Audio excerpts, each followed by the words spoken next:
To transfer cryptocurrency from Venmo to Coinbase, start by opening the Venmo app and selecting the crypto option from the bottom of the screen.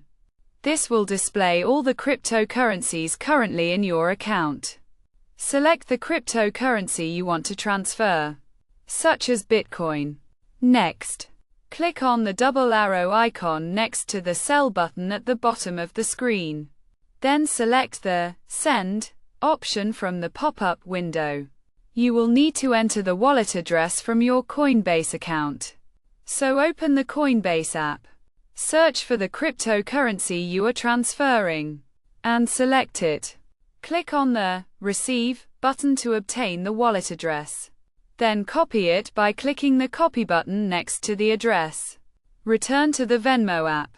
Paste the wallet address into the input field, and select the associated account.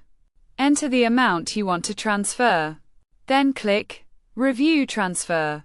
Verify that the wallet address, network, and amount are correct, and click the Transfer button.